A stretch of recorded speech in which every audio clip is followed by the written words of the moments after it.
I'm going to tell you a few things about beer. Specifically, beer here.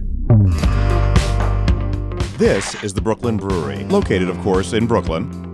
This is our logo.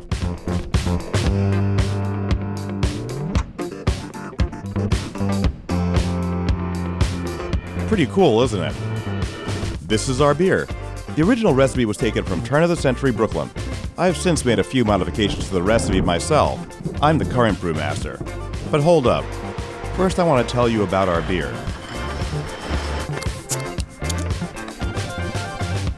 Which means I'll need to tell you about Steve.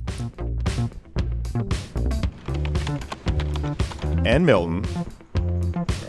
And Brooklyn. And our staff, too.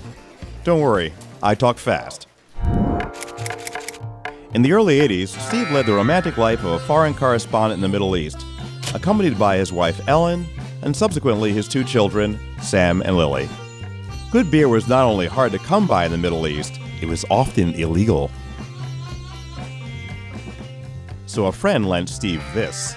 Perfected techniques on the ebullition of sugar, water, and suitable catalyst to form an acceptable Aramco assimilative imbibable potion appropriate for consumption. A homebrewing guide with a purposely confusing title, concealing that it was, in fact, a homebrewing guide. For Steve, things were never the same. I used to get really excited, and sometimes I would drink a little too much beer. Well, after sitting behind Egyptian President Anwar Sadat during his assassination, waking up to mortar fire hitting his hotel, being abducted while accompanying a UN patrol, and finally getting an ultimatum from his wife to accompany her and the kids back to the States or else, Steve packed his things and left for New York. More specifically, Brooklyn. This is what he found. The only beer available in the early 80s was mainstream beer. Steve started to think to himself, how did this happen? Brooklyn used to be a mecca for great European-style beer.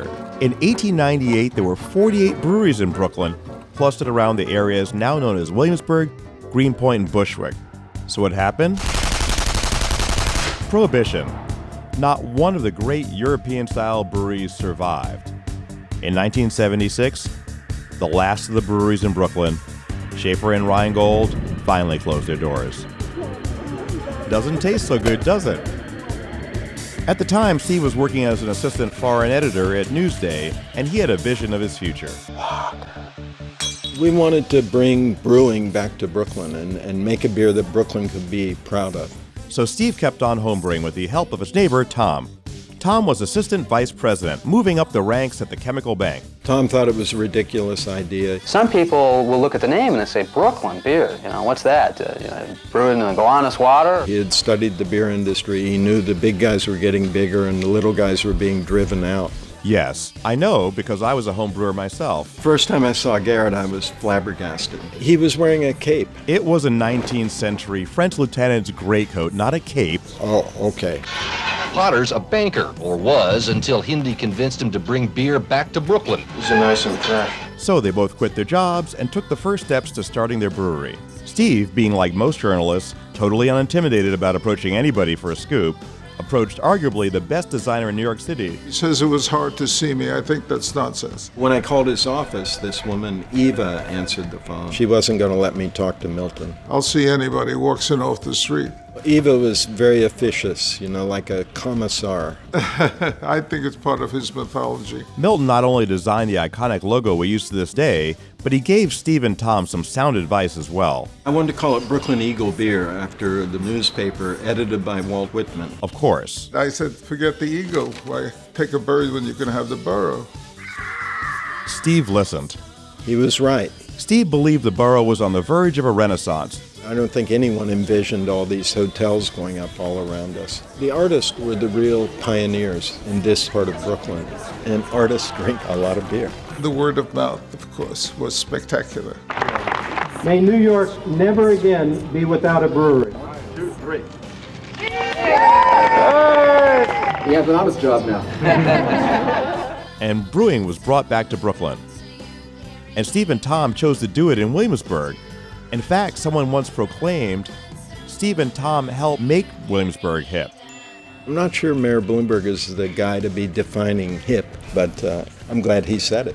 As Steve set out to build a brewery, he hired me to be the brewmaster. Garrett's an amazing guy. You know, he wrote The Brewmaster's Table, and he's editor-in-chief of the Oxford Companion. As far as I could tell, he's completely brilliant at making beer and understanding beer, fashionable in his own way. He's an incredible chef. Garrett begins a lot of his talks by saying he's on a mission from God. I am on a mission from God, Steve. I think it's from the Blues Brothers, isn't it? My mission? To make Brooklyn beer delicious, adventurous, and available to the people. And I think we're doing a pretty good job. We have an incredible staff. They come from all over the world, and they've brought their unique interests and hobbies into our lives too. I like bird watching. I enjoy fist battles. J'aime jouer au tennis. Death metal, punk, I like fishing. underground hip hop, stand-up comedy, Broadway shows, and the Muppets. I like my turtles. This right here where I'm standing is where I met my soon-to-be wife. And maybe Brooklyn itself has taken a cue from Grandmaster Milton when it comes to its own self-worth. As soon as anyone heard the word Brooklyn, they felt well inclined towards the subject. And we're proud of that. Our beer is served around the world, from Austin to Stockholm to Melbourne to Seoul. And everywhere our beer goes, we go too. And we hang out. And we party. And we tell stories. Steve especially likes to tell the Brooklyn story to our new team members. So he says, wait a minute, you were there when Sadat got it? What was that like? But I think the thing we can say we're most proud of is we helped bring good beer back to Brooklyn. And as far as our previous billionaire mayor is concerned, Hip, am I hip? No, my job is to go beyond hip. Shucks. I'm an OG. You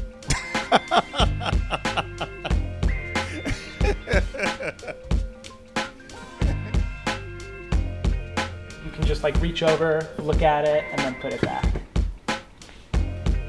I don't want to do that. It's too much like an advertisement. You got it.